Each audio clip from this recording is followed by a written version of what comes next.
Well, welcome everyone to Perk Up Thursday here at the Entrepreneurship Center and Focus Suites at SCC. I'm Brooke Lenhoff. I'm the Assistant Director here at the Entrepreneurship Center. And today we have as our spotlight speaker, Brent Lucke. It's cool. I asked you. You're good. With StrongTowns Lincoln. So Brent, I'm just going to turn it over to you to share about yourself and about what StrongTowns does. Cool. Super brief slideshow. I didn't realize I'm supposed to fill 45 minutes, so we'll make it work. But yeah, I'm Brent Lucke. My day job is not StrongTowns. My day job, I'm a community builder with NeighborWorks Lincoln. I'll try not to talk about them too much during this, but if you're looking for a nonprofit to donate to, go for it. But anyway. NeighborWorks? NeighborWorks, yep. Yay. Yeah. I love you guys. Yeah. I'm a community builder there, but this project, StrongTowns, is a separate deal. I actually started it when I was at a previous employer in the real estate business. I come from a marketing education background. I graduated a few years ago from UNL. Feels like it just happened, but I guess it was actually kind of a while ago. And I go back this fall for the Master's in Community and Regional Planning program. But this project, StrongTowns Lincoln, I started initially with one other, I guess, passionate Lincolnite, Sam Oddie. He wasn't able to come today because he's a new father, so they're dealing with all the work that comes with that. But he's a student at UNL currently. I'm going to say the wrong major name, but it's like interdisciplinary science. So natural resources, economic development, the planning certificate. He's in the Angler program. And we really started this, I guess I'll go to my next slide. If the thing, am I adjusting the volume? Yeah, let me. Oh, you're good. We clicked off this slide. Oh, you're good. Oh, shoot, I did that. But, Now try it. okay. Oh, sweet. Okay, perfect. So, yeah, this group is really, it's not like a super, structured or rigidly defined group, but it's really just a network of urbanists, neighborhood advocates, and other city nerds who really care about Lincoln. As I mentioned, it started with 2 of us. It's grown since then. It's hard to give an exact number because there's people floating in our periphery that we're talking with, help them do projects, but there's not a you're signed up type deal. And really we wanted to start this group to help foster more appreciation in Lincoln and the great resources and strengths we already have as a city, and try to build upon those while keeping in mind some of these StrongTowns approaches and principles to create better, more thriving, and accessible places in our city. A lot of this means, telling stories, learning stories, both historic stories, such as the Northeast Radial Highway fight, which I'll talk a little bit more about later, as well as local things people are doing that are awesome. Bite Kitchen or the Holly Hamlet, things like that people may not know about around the whole city, but are having really great impact in some of our core neighborhoods. We want to tell those stories and help kind of propagate those ideas and help people, dream big and act small. So really our role is to help empower people through providing that community for urbanists, whether or not they come from the StrongTowns background, which I'll talk a little bit about what that is in a moment, or if they're just somebody who cares about their city. A really great quote I'm taking from Sam one time when we were pre-planning our first event. I kept asking if I was just want to make sure I'm not stepping too much on your toes like this. If you want to, and he was like, hey, it's not my strong town, it's our strong town. We want everyone to pitch in where they can, step aside when they need to, and really just build this collaboratively together.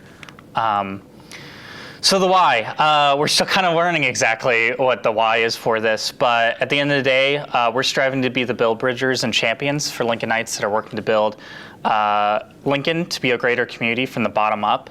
And we hope someday to live in a Lincoln that's resilient to economic, environmental hardships that are and will continue to face our community, and one that's focused on building the good life for all, for generations to come, which as a lot of 20 to 30 somethings in our group and a lot of young families, that building for the future is becoming more important for a lot of us. So as I mentioned, StrongTowns, the brand and the identity is not something that we came up with. There's a a national education advocacy group called StrongTowns. It was founded by Chuck Marone. He's a former transportation engineer from Brainerd, Minnesota. And it really came out of this recognition that a lot of the systems for building cities, whether it's the transportation system, our housing, the way our feed our people, a lot of this is built, I guess, to serve the industries that build it, more so than necessarily creating strong, thriving, we're never going to be fully independent of other communities, but places that can pencil out, at least financially, to provide for themselves and provide a sustainable prosperity. So there's 6 principles that we kind of pointed to at our first meeting way back in December. People don't have to adhere to all these or be super passionate about all of them to be involved with our group, but really whether it's understanding that our cities have to be financially solvent to be prosperous and thriving places, that land is precious and valuable and we only have so much, and there's obviously a whole context and history of that somebody like me that can't grasp to the full level, but we need to understand that resources are limited, and for decades we've been building our cities as if land's never going to run out, among the other materials we use to build our roadways. Transportation system should be a means to building prosperity, not a means to its own end. Mostly talking about highway expansion and trying to build our neighborhoods and our cities to be more walkable, connected places that aren't oriented towards being a place to come in and out of, but a place where streets can be a platform for local economic development and a thriving community. Job creation, economic growth, results of a healthy local economy. We hear a lot traditionally from the economic development sector that you need to be competing nationally to get the next Amazon warehouse or the next Fortune 500 company's main office.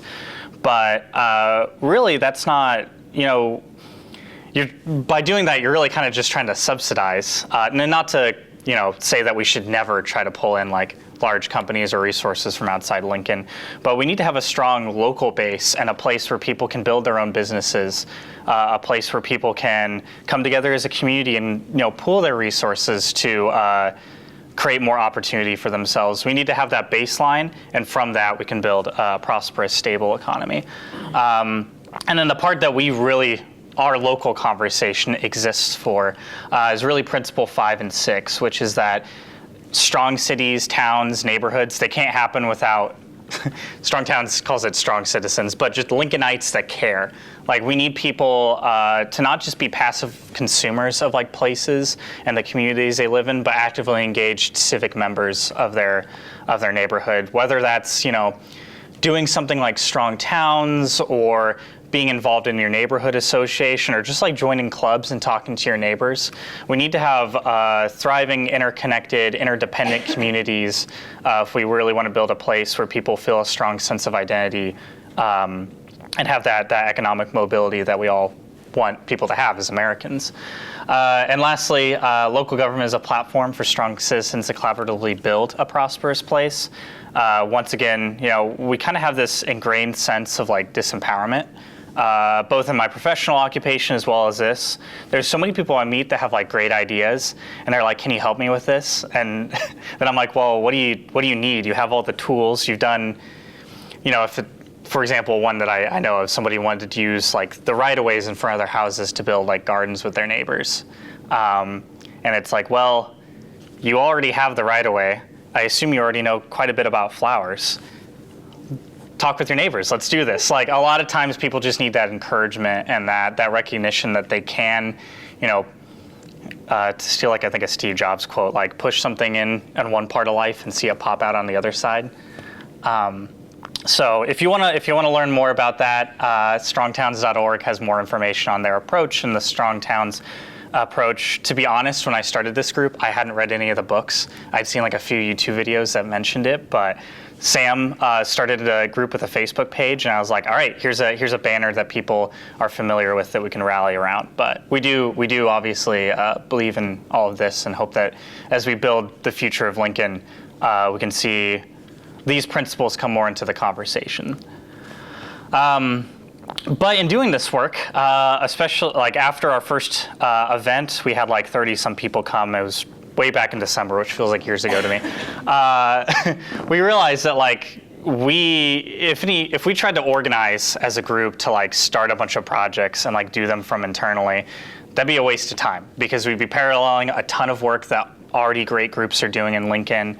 There's already this really strong urbanist quilt, so to say, of like groups from active transportation to local food to housing, and all of the areas that like StrongTowns or other like traditional urbanist groups would touch.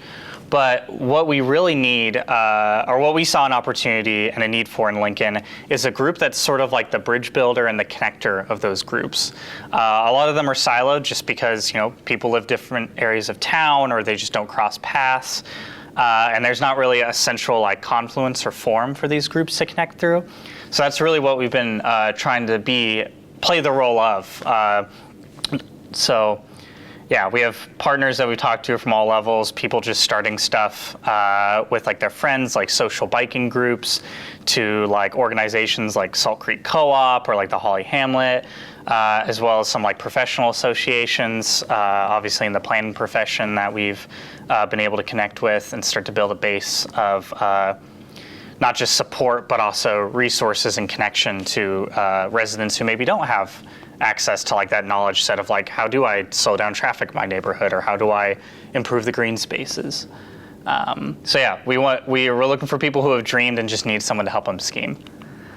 So yeah, this slide's probably a little too wordy, but we've connected with a wide range of people. So obviously having that like very loose affiliation with StrongTowns, like the national group, we've had a lot of people find us from like internet and online spaces. Not to put anyone down, but like there's this term called like internet slacktivist, where there's people who are really passionate about ideas. And slacktivist is a little bit of a harsh term, but they get really passionate about ideas online, but they don't know how to like implement that locally. So it's been great to have the StrongTowns banner because there's a lot of people really passionate about like urban issues and how we build more thriving and prosperous places, but they just don't know where to start. So that's kind of been like our core group, the people that when they see the flyer or when they see the post on Reddit or the Lincoln Discord or whatever it is, they usually reach out. We've also been able to connect with a lot of residents who care about their places but just don't know where to start. We try to do a lot of physical flyering, especially in central Lincoln where we live, so that if people like see the ideas that we're behind, but they maybe never heard of StrongTowns, they feel welcome and encouraged to come to the space and work with us. And there's a lot of people who have started things but just need more hands, hearts, and minds. Like, as we all know, well, there's a fact that I've never like fully fact checked, but I'm just going to repeat it anyway. Lincoln has the most nonprofits per capita of any city in the U.S. Whether or not that's true, there's certainly some truth to that. There's a lot of people that have started things, that are really passionate about things, that have given a lot of themselves towards projects, but just haven't been able to connect with people to help carry that mission and get it to the next level of impact. So we hope to help be that group, that network of people who care, who have time and the resources now to come alongside others in what they're doing to make Lincoln a stronger town. And yeah, many more to come. That was our first meeting. That's Sam chatting to the group up above. We were at Arbor Day, L&K, connected with a lot of youth and heard from a lot of youth about what they think makes Lincoln strong and what their favorite places in Lincoln are, which is really encouraging as somebody that grew up in a golf course suburb, I guess, in central Nebraska. Like, if you would have asked me when I was like 10 what I thought made Grand Island strong, I probably would have struggled to answer, or I would have had some snide remark. So it was really heartwarming and encouraging, the number of like youth that ran up and like wrote my community or like my teacher, the schools. A lot of people love Holmes Lake. Like, we know there's so much more that we have to learn, whether it's those of us that are transplants or those of us that are Lincoln natives. And yeah, obviously as two kind of middle-class white kids from central Nebraska, there's also a limited range of perspectives and life experiences that we want to make sure we connect with those who can fill in some of those stories and contexts of how our places came to be. So what's next? It's kind of more of the same. This photo on the far left is a postcard and rail corridors like map collection that one of our members, Luke Riley, has. He is working this awesome project, and I'm not going to like put out too much before he's ready, but looking at how we can utilize like already existing resources and corridors in town to rethink transportation in Lincoln to be more sustainable and accessible for people. We're going to try to be out in the community as much as we can. This photo's from Bike to Work Week, which unfortunately you can't tell in the photo, but it was raining. But we still had a pretty good number of people come by. I was able to connect with Sarah Knight, who's an awesome local cycling advocate. And she calls it like social biker, like she has some social groups of friends that bike. So trying to be out there in community and connecting with those who are either doing something awesome we can help come alongside and support, or just helping inspire people to know that other people care about these issues.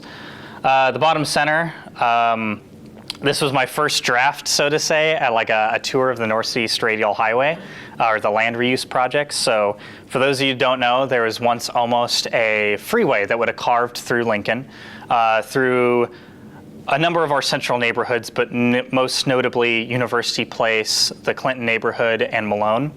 And through a network of people that cared, Dolores Lintel, B. Richmond, Colleen Sang, many others whose names I can't remember off the top of my head, they were able to stop that freeway, and the city worked with residents ultimately to shape how they reuse this land that the city had acquired that through deteriorating properties that the city or the university owned had already had a negative impact. Residents through their advocacy were able to turn that into some positive. That's where we got Lintel Park, Fleming Fields. Anyway, I'm going to go into the tour too much but anyway, and we know about that story because at our first meeting, I forget his last name, but his first name was Mo. A resident came to our first meeting and like mentioned this story, and that's how we learned about it. And I think there's a lot more stories of Lincolnites who don't have positions of power advocating alongside their neighbors or other Lincolnites to do big things that now we take for granted or have like completely forgot happened. Most people don't know that the Northeast Radial Highway almost existed. So we want to do more of telling those stories and drawing that connection to the past, because the StrongTowns group is not the first of its kind in Lincoln. We're simply just one of the groups that's picking up the torch from the last generations who have made Lincoln strong in the ways that it is. And we want to help platform, as I mentioned, things that residents already love about Lincoln. We want to build on our strengths and not forget what's already great about Lincoln. And then the bottom right corner is something that was really exciting. One of our members, Joe Dower, organizes the Riley Bike Bus. For those of you that aren't familiar, bike buses are a concept. It started in America in Portland. It came from Spain, and it was inspired by Dutch bike culture. A lot of internationalism there. But it's I guess a practice of parents biking their kids to one point in a neighborhood, and then a few parents biking with kids to school. It's a way to help introduce a lot more active transportation and like childhood independence and a pro-social way of getting to school, while trying to maintain safety in a city and a country that overall is still ultimately built for cars, but trying to both create more of a conversation around other transportation options, but also encouraging youth to get out some energy before they get to school and have to sit down. Anecdotally, the kids are a lot better behaved at school, I'm told. But this was a workshop we held, I guess it was about 2 months ago now, and out of that, 2 different bike buses. And forgive me, I forget the middle schools. I want to say Brownell and Cooler, but I don't remember for sure. But there's 2 elementary schools that parents and attendants that are starting bike buses. So that's been awesome to see some impact already from that. So yeah, I guess my call to action, like if this is something you're interested in, like let's build a strong town together. As I mentioned, Sam and I were kind of the co-initiators, but we're certainly not the only organizers at this point. One of my friends, Kathy Anderson, has helped organize a book club that we have monthly that meets at Bennett Martin Library. as I mentioned, Joe's doing awesome stuff with bike buses. Somebody started a Discord, which despite being Gen Z, I do not know how to use Discord that well. But so surprisingly, a millennial who's older than me started a Discord. But yeah, you can reach out to us at strongtownslincoln@gmail.com. We have a Facebook group. Make sure it's the public one. We have like a phantom private group from when we originally started. But yeah, that's kind of what we've built and been building, and our aspirations for what's to come. But this will obviously continue to be shaped by the people that come alongside and based on what they want to give or get out of StrongTowns. So, Awesome. yeah. Anybody have questions for Brent? Yeah. Further details on your book club? You know what time? Yeah. Days, So second Monday of the month at the Bennett Martin from 5 to 6.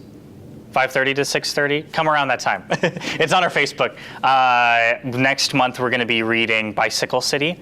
It's a book that Joe Dower recommended in our Facebook group, and told it's pretty short and sweet but impactful, and it was written by a former UNL alumni actually. So kind of a cool Lincoln connection there.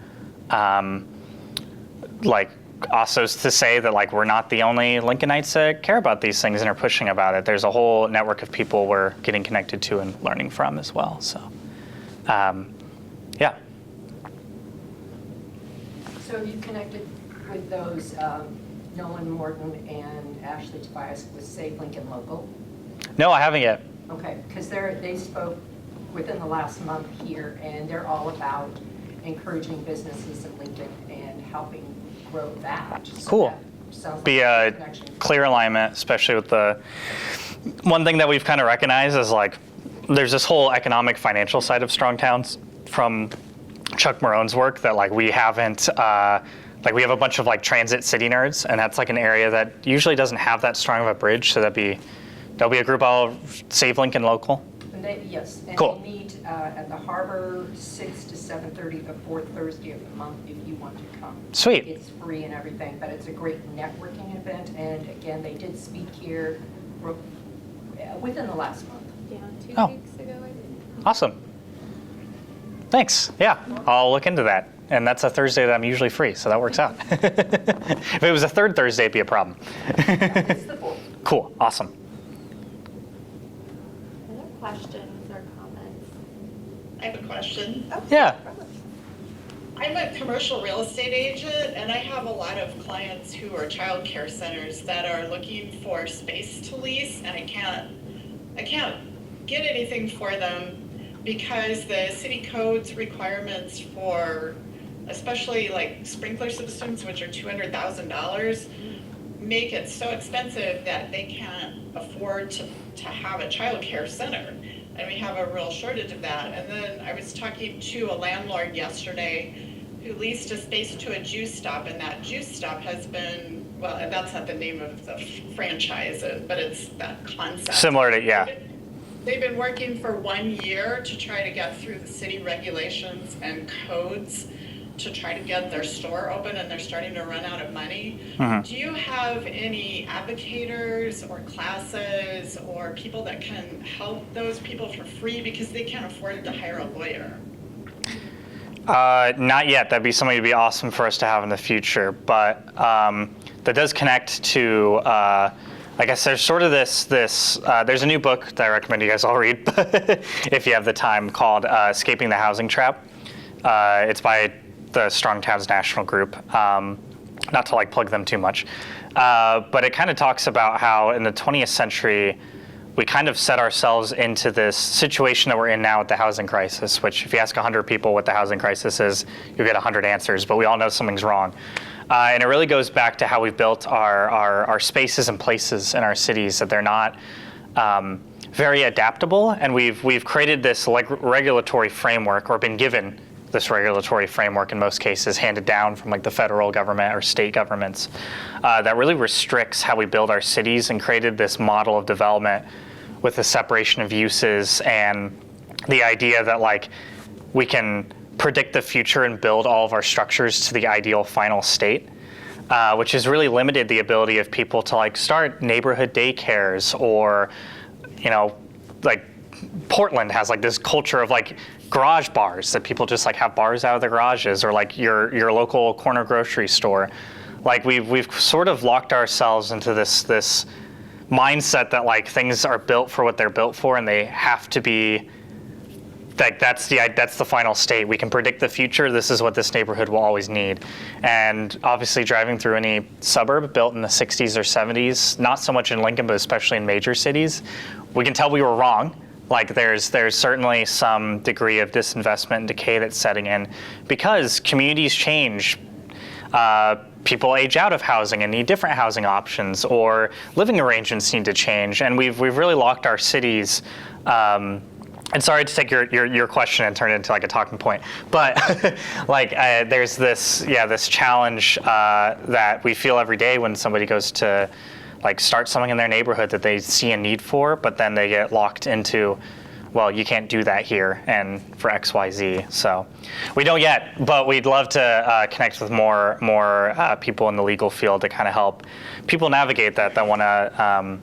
Do something that they see there's a need for in their neighborhood, but are trying to navigate structures and systems that aren't meant for people to navigate, but are, I guess, created in order to maintain this framework. And not that anyone at the city's at fault for that. We're all part of this system and have to deal with the consequences and navigate it. So in that vein, legal is a hole that you would love to fill. What are some other holes that maybe you would like to partner with and fill? Yeah, so I guess to clarify, legal is not something I thought about until like that. Right. That's a great idea. That's certainly not like a huge focus, but it'd be awesome as we do know one lawyer, but I don't know what his background is in. So I can actually ask him about it, but which actually is a lawyer and civil engineer. So maybe he actually does have. I'll get back to you, Robin, if I get your contact info from somebody. But the main gaps, I guess, we're trying to connect with and fill. We've already tapped into a great network of active transportation advocates. Great Plain Trails Network, Bike Walk Nebraska have been awesome, and like being happy to like connect with us and connect with people like with the bike buses. Obviously, I work for, in my day job, a housing organization, so we have some connection to the housing advocate community here in Lincoln. But what really, I guess, is, and local food, there's a great network of local food. But what we're really looking for and trying to connect people with right now, as I mentioned, Lucke has a project he's working on. There are transportation advocacy groups that have existed in Lincoln that we've been trying to get a hold of, but that's kind of an area where we see there's some need for like new blood and new life for people that are interested in public transportation, whether it's StarTran or looking at how we could like. Lincoln has a really long, great history of like streetcar and railroads. Not saying we need to like rebuild cable cars. We shouldn't rebuild cable cars. But, we have this history of building our communities on public transportation systems that are affordable and accessible. So people that are really passionate about that, we'd love to connect with and try to build something together. There's a few people that we've like Lucke that I mentioned, a few others that have like ideas, but we really just need to have a large enough base of people to have a wide range of perspectives so that we, if one person can sit down on a map on Google Earth and like think about, oh, here's what I would have as a transportation system in Lincoln, but that's going to be really awesome for one person at least, but maybe not necessarily everybody. So we certainly also try to humbly acknowledge that like everything that we come to bring to the table or come alongside with that already exists. Like there's many more perspectives and lifestyles that we need to have as part of creating these solutions so that we're really building the good life for all. So that's I guess the area, if anybody's really passionate about transportation. Energy and land use, of course, is also things that we have interest in but like don't. Looking at you because you mentioned you work in energy. And there's somebody else in our group, I forget, that had some background in like energy consulting. But anyway, that's like a whole nother end of the conversation that I don't think they're like, StrongTowns as a national group has much, kind of like local food. It's a thing that we're finding people really care about here that ties in. So we'd really be building even more of the backbone of like the principles and values that we have behind that as a community here. So. You had mentioned the right-of-way. You have to check with the city. There are rules and regs as to Yep. what you can and cannot put Correct. in the right-of-way. And technically, it is the city's property. Correct. So Yep. just throwing that out for people that, oh, this is what I'm going to do. Please check with the Correct. city, or it won't end well. Yeah, we have this balance of people live in their neighborhoods, and their neighborhood really, I would say, is a value call, belongs to the residents that live in the neighborhood. But there is that walk and that balance to have of, you can have, there's this term called guerrilla urbanism, if you guys are familiar, where people take ownership of their space and fix problems without necessarily like doing them through like a sanctioned body or like asking for someone else's help. They use what they already have in their community, whether it's like painting crosswalks. There was a mural at 11th and B. That's a great example in Lincoln. I think unfortunately it's gone now because they resurfaced the road, but is a great example of there's things that people can do with, not to encourage anyone to challenge breaking any laws, but if there's a need you see that needs filled in your neighborhood or something you want to call attention to, use the tools you have. But yeah, there is that line, the walk of like, if it's unsanctioned, you still need to make sure you're not violating the law or creating a dangerous situation for anybody. That smiley face at like 35th, 36th of Washington. It's in the middle of the That's another one, yeah. 11th B was also a smiley face, so yeah. There's a few of those around, and it's awesome to see that neighborhoods like taking the initiative to take back some of the control of the narrative of what their streets are. There's this whole philosophy of stroads, like a term that was what most people learn about StrongTowns from, but the idea is that we have two types of roadways. There's streets, which are platforms for community and for economic development. Think a small town's main street, or in Lincoln, Lincoln's unfortunately hard to find because most fall into the Strode category, but prior to its widening, like 27th Street, a lot of people call like a street. And then we have roads, which the role of a road is to get people from one place to another as efficiently as possible. Those are two diametrically opposed uses. So you either have a street that is a platform for economic growth and community, or you have a road that's to get from one place people want to be to another. What unfortunately has happened in North America, as they talk about in another book, Confessions of a Recovering Engineer. I'm not expecting you guys to read all these, but like talks about how in the mid and later 20th century, we tried to have it all. So we turned, O Street's unfortunately fantastic example of a strode, especially downtown, where we're trying to have 48th Street would be another one, which there's some awesome neighborhood advocates working to correct with the new sub-area plan that's happening. But where we're trying to prioritize traffic volume through an existing community and neighborhood. And what that does is it basically is bad at being both. They're unsafe, they limit the welcomingness of an area for people to walk and go to stores. They're dangerous, people die. People die on O Street, we hear it pretty much every month. And unfortunately that's tied up into the way that we've decided to finance our cities. We don't build our transportation infrastructure from local funding and through like locally controlled mechanisms. We ask the state or the federal government for funding. O Street is a federal highway. I think 48th Street's designated an arterial and has other funding mechanisms. Don't quote me on that, but like there's a lot of roads in Lincoln that are designated as like arterials in order to get funding. And what that unfortunately has done is the people who live around it have less control over how that streetscape is shaped.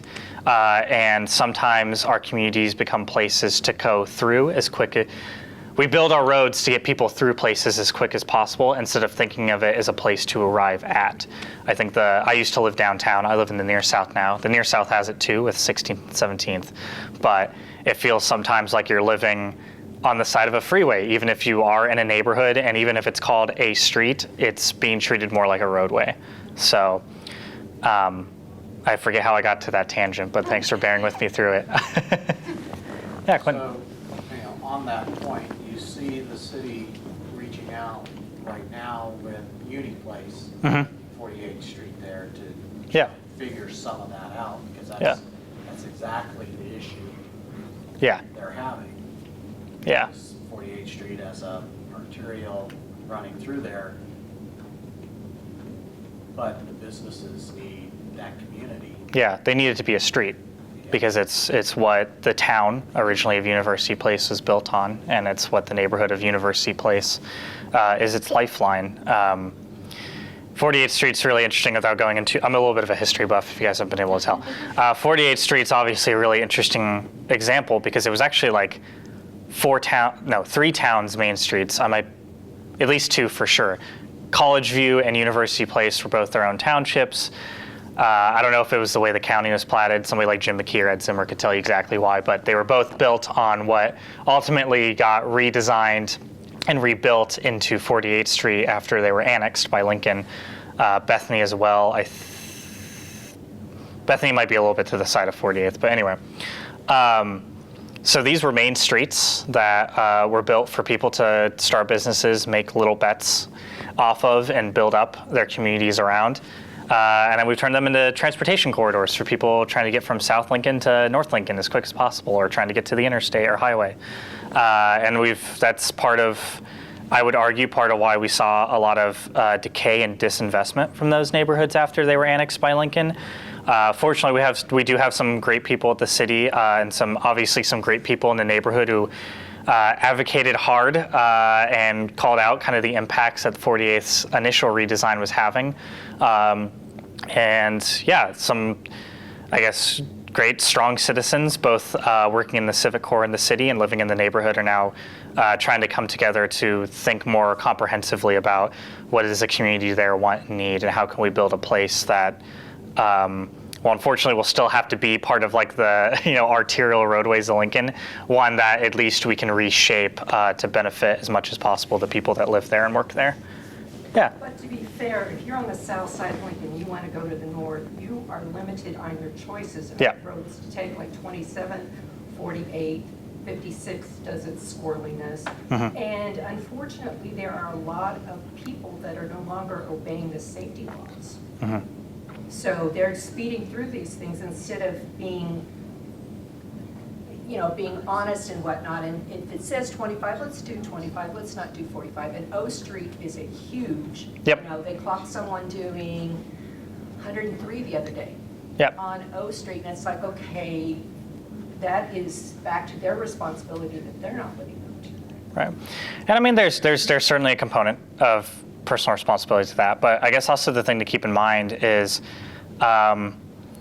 if you build a drag strip and you put a 15 mile, 20 whatever speed limit on it, people are still going to treat it like a drag strip. And not to discredit what you're saying at all, but I guess my point here, we've also designed and built our roadways hyper focused on driver safety with this idealized individual who doesn't act like humans act. Like traffic engineering is really interesting and complicated history. I'm obviously also not a traffic or a transportation engineer, but I guess I play one on camera. We build these really wide right-of-ways, and we do a lot in the physical design of our streets or our roads to make people feel comfortable and safe traveling at high speeds.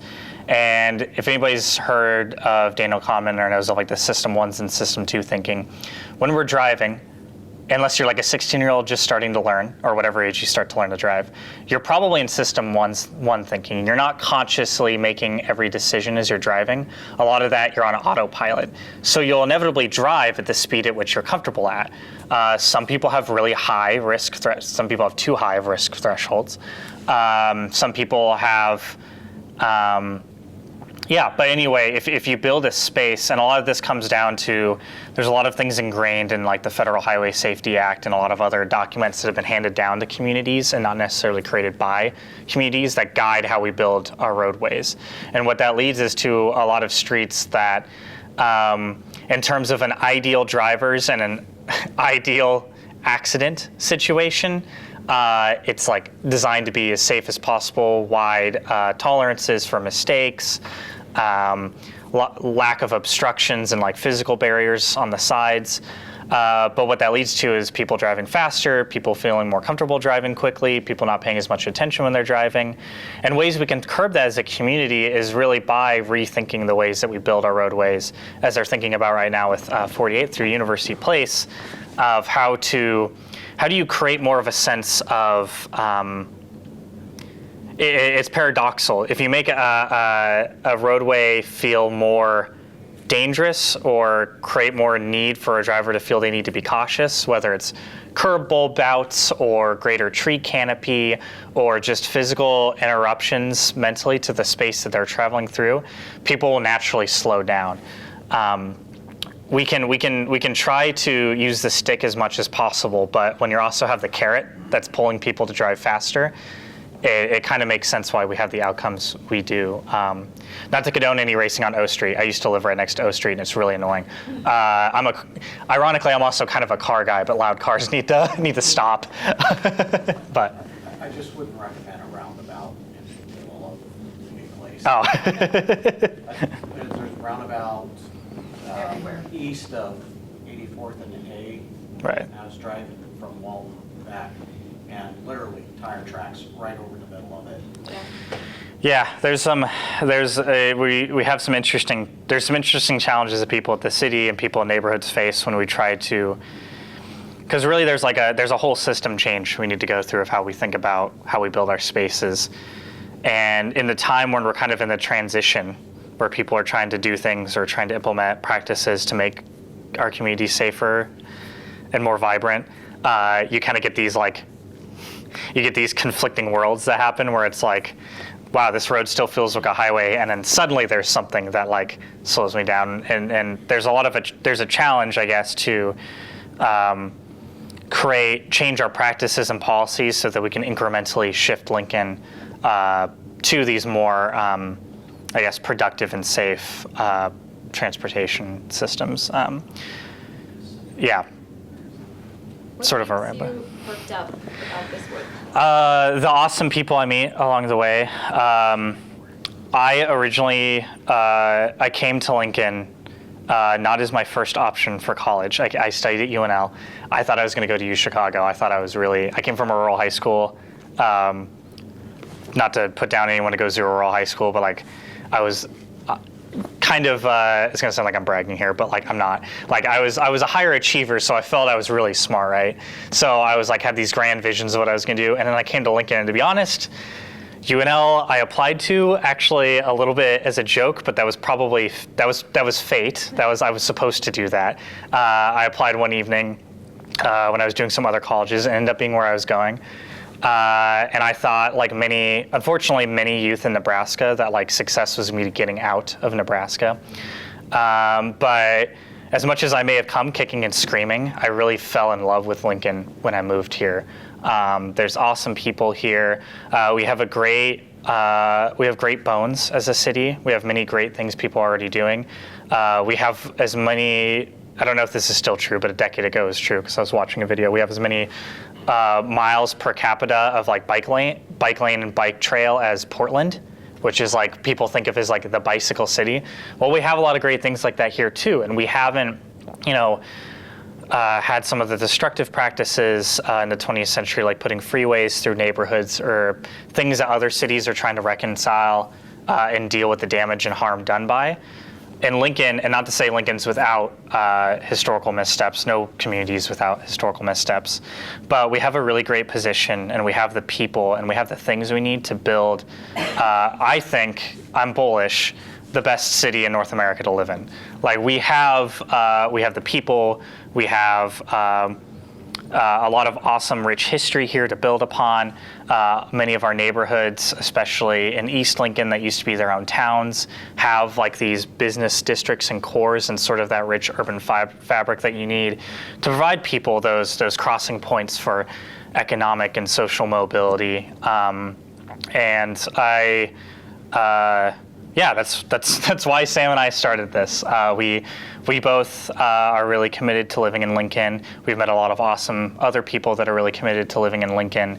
Obviously things happen, sometimes people have to move, but I think that as a culture in the US, we've become very you move around for opportunity, and I think the time for that is kind of played out, and people are starting to deal with, we have currently a crisis of isolation and belonging. The CDC, like a month or so ago, came out and said we're in a isolation crisis that we're seeing in mental health of all ages, from youth to older adults, and by really trying to root ourselves in place and build towards the future we want to live in alongside our neighbors in the small little ways we have control as an individual, I think is how we create the future that we want and need for ourselves and our children. So anyway, that's what perks me up. We can is feel that passion. Yeah. Share with us, if you will, some of your favorite local businesses or restaurants that you like to eat out. Yeah, Pepe's Bistro, fantastic. Right now, unfortunately, the reconstruction on 11th Street has, I think the shop may have reopened yesterday for a bit. But Pepe's Bistro, awesome. I'm not vegan or vegetarian, but awesome vegan food restaurant. He sources all of the ingredients locally from the farmer's market or from the organic co-ops. El Chaparro, as a near South resident, I would be doing a disservice to my neighborhood not to mention El Chaparro. Yeah, did you say businesses and shops as well? Businesses, shops, restaurants. Yeah, Copper and Wax is like awesome candle shop. It's in University Place. We keep buying their candles quicker than we burn them, and we burn candles pretty regularly, so really awesome scents. Great business there that the owners are also doing what they can to build a strong town in University Place, trying to restart the business district, and they're part of sort of that organizing there to make that more of a place to arrive at instead of go through. Yeah. Didn't Pepe's just partner with a school in that area, and they're doing like a Yep. garden or something? Yes, Pepe does a lot of awesome stuff. He was the founder of the Bike Kitchen. So the Lincoln Bike Kitchen, he started that. He's no longer directly involved with it, but he also has a salsa garden out in front, and he's assisting with the Everett School community garden. So Everett, in their new facility site layout, they had a spot designated for community garden. I'm a resident of the area, so I went to a few of the snack meetings they have there, which, if you're not aware of, I guess the two things, I guess my homework, so to say, whether or not you join them or not, look in to see what your local neighborhood association is like and ways that maybe you could come alongside and build things with your neighbor. And then the other thing, look into your school neighborhood advisory committee, or if your school in Lincoln doesn't have one, reach out to the principal or the SEC to see if they need more people to help out. Like, our schools are not just things for people to care about when their kids are going to them. They're things for people hopefully to care about before they have kids, so that they can help build that future that they want to have their future children be raised and grow up in, and also for people to continue to contribute to, because whether or not you have kids or plan to have kids, like, kids are a public good, and they're part of the future, hopefully of Lincoln and Nebraska, but certainly of our country. And the better we can make Lincoln, hopefully the more that stick around and build the future collaboratively along with all of us. So, but yeah, Pepe's does a ton of awesome stuff. Yeah. And I could keep plugging businesses, but I won't. Thank you so much for being here and sharing about StrongTowns. I encourage all of you to follow this QR code and see how you can get involved in your own neighborhoods. Yeah. Next week, we'll be back here on Thursday at 10 a.m. with Dr. Scott Keller. He has a functional medicine practice and a rich entrepreneurial journey to share with us. And next Tuesday, I'll plug our own book club. We are in the middle of reading Sell It Like Sirhan. We have 2 more meetings of this book next Tuesday, the 18th at noon. The following week, we'll take a break, and then we'll finish the book on Tuesday, July 2nd. And we will be taking a break for Perk-Ups in July, as a reminder. So next week actually is going to be our last meeting before we take our July break. So encourage you all to stick around, meet each other, if you have more questions or comments for Brent, I'm sure he would Yeah. appreciate those. And have a great day. We'll see you next week.